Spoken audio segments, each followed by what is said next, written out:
Another example of this is my absolute favorite. This isn't a metaverse. This is an art experience that has been built by a guy called Michael Beats, who works out of Australia. It's called Here and Now 4, and you can go to hereandnow.events. And Beats is creating these incredible immersive experiences built around NFTs. So this is the way you access Here and Now. You have to go down a passage, you have to mint an NFT, which is a personalized NFT based on your wallet address. So this one is by Mc23. And then you use that NFT to access this art experience. And you have things like this. Now, this is just one of the rooms. So if you met A.L. Crago yesterday, I think some of you at my panel was interviewing A.L. Crago about his artwork. This is the collaboration between A.L. Crago and Beats.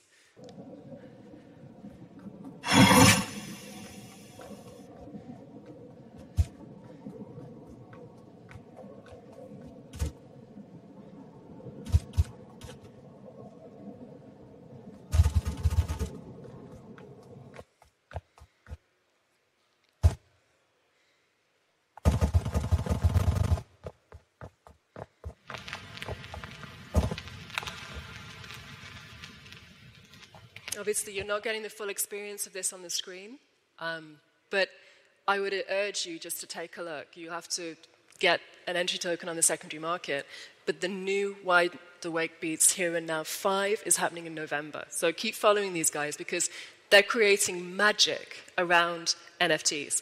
And so we as Vueltta were like, okay, we have to live up to this kind of thing. And we were looking at how we tie metaverse experiences with tradition and this history of contemporary art and experience that we all come from. And so we dived into labyrinths as this ancient archetype of exploration. And we looked at them being this 4,000-year-old thing that, according to the Labyrinth Society, evokes metaphor, sacred geometry, spiritual pilgrimage, and really important for us in the metaverse, community building.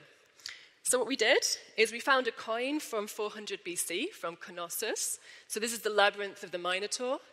And we decided to see if we could recreate this architecture in the metaverse itself.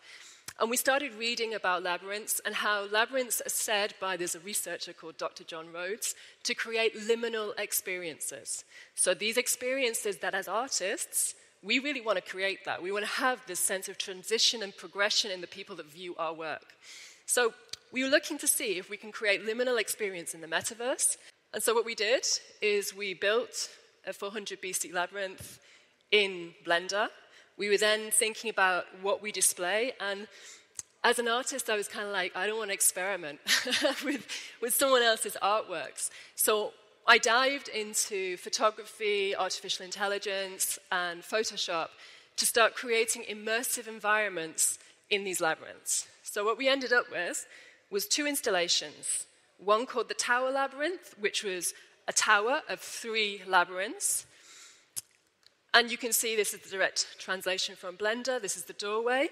We built these labyrinths with height in a tower, completely filled with artificial intelligence and soundscapes created by artificial intelligence called Ava, which I then worked into in composition and added things like referencing Greek islands and Greek political protests to see if we could kind of create these experiences for someone walking through these spaces. This is a really quick view.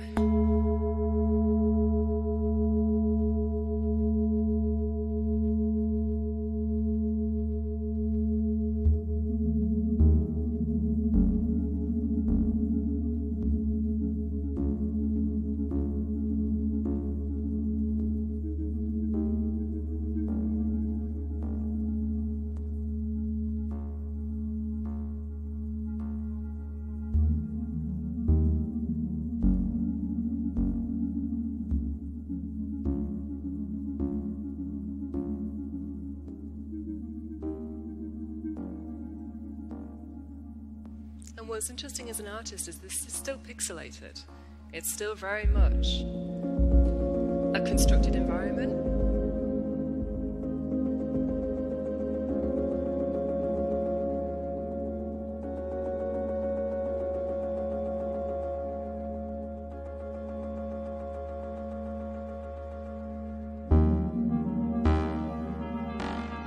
That was our first build, 3 towers in a traditional art gallery.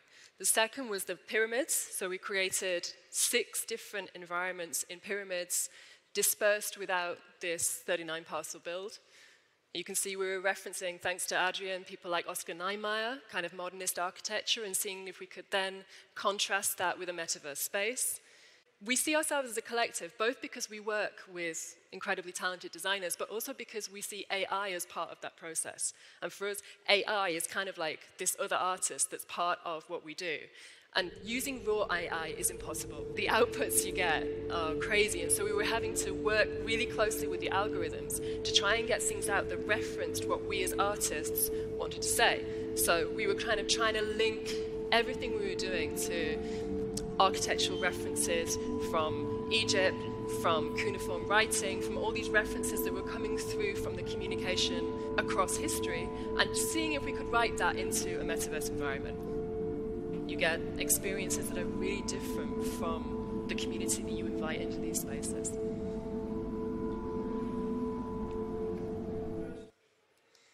Okay, that gets us to community.